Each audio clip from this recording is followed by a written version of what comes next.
कौन जीत रहा है यूपी? सबसे सटीक एग्जिट पोल 7 मार्च शाम 6 बजे से लगातार सिर्फ और सिर्फ यूपी तक पर। ये बहुत दुखद घटना है कि इतना बड़ा बम ब्लास्ट हुआ है।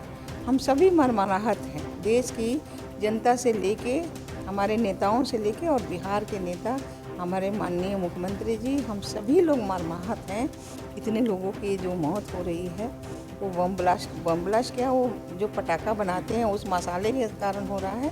तो जिसने किया है उस पर हम लोग कड़ी से कड़ी कार्रवाई करेंगे। बीजेपी की वरीय नेत्री और बिहार में उप मुख्यमंत्री रेणु देवी हमारे साथ हैं। मैडम, यूपी में चुनाव आखिरी चरण में है।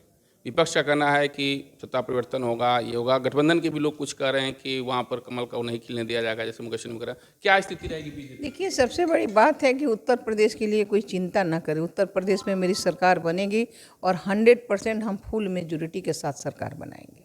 कोई फर्क नहीं पड़ेगा, उससे कोई असर नहीं पड़ेगा, क्योंकि हम विकास पर विश्वास करते हैं। ना हम विनाश पे ना गुंडागर्दी करते हैं और ना गलत बयानबाजी करते हैं। हम काम करते हैं तो सबका साथ सबका विकास के साथ मेरी सरकार काम करती है। और काम अगर देखना है तो उस चश्मे को उतारिए जो चश्मे से नहीं काम दिखाई पड़ रहा है, और तब देखिए कि काम कितना हुआ है। जब बिहार की बात करें तो बिहार में भी एमएलसी चुनाव की घोषणा हो चुकी है। लगभग प्रत्याशियों कितना सीट कौन लड़ेगा इसकी भी घोषणा हो चुकी है। क्या असर रहेगा बीजेपी का, चूँकि राजद भी कर रही है? बीजेपी के एकदम निश्चित रूप से हमारा एनडीए जीतेगा, और एनडीए की जो सीट है जरूर आएगी, सारी के सारे सीट आएगी एनडीए का। उसमें कहीं भी दो राय नहीं है, क्योंकि यहाँ भी हम काम करते हैं और काम का ही सब लोग दाम देते हैं। बिना काम का कोई नहीं पूछता है, और हमारे लोग सारे काम करते हैं। और आज जो दावा करता था वो तो पंचायती राज त्रिस्तरीय चुनाव ही नहीं कराया उस 15 साल तक। 15 साल बाद तो एनडीए ही सरकार कराई। तो जो भी प्रत्याशी हैं जो भी, हाँ, निश्चित रूप से अगर एनडीए कराई है तो एनडीए को मिलेगा। आज एनडीए के कारण ही आज चाहे 50% महिलाओं को मिले, या आपको पिछड़ा जो कभी जीवन में देखा नहीं था कि मुखिया क्या होता है और परिषद क्या होता है और नेता क्या होता है, और उसके बड़े बड़े जगह को हम ऑक्युपाई परिषद के अध्यक्ष बनते हैं।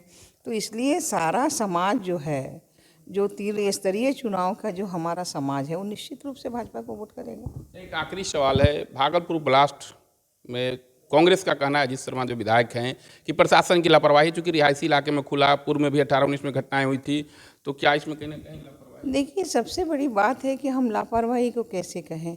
18-19 में हुआ तो उसमें निश्चित रूप से हमारी सरकार, वहाँ के प्रशासन काम किया था। लेकिन ना कोई पर्सनली कुछ कर दे या कोई घटना घट जाए तो उसमें सरकार कहाँ दोषी है।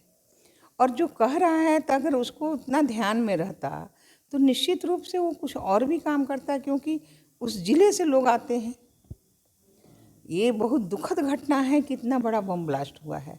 हम सभी मर्माहत हैं। देश की जनता से लेके हमारे नेताओं से लेके और बिहार के नेता हमारे माननीय मुख्यमंत्री जी, हम सभी लोग मर्माहत हैं। इतने लोगों की जो मौत हो रही है वो बम ब्लास्ट क्या, वो जो पटाखा बनाते हैं उस मसाले के कारण हो रहा है।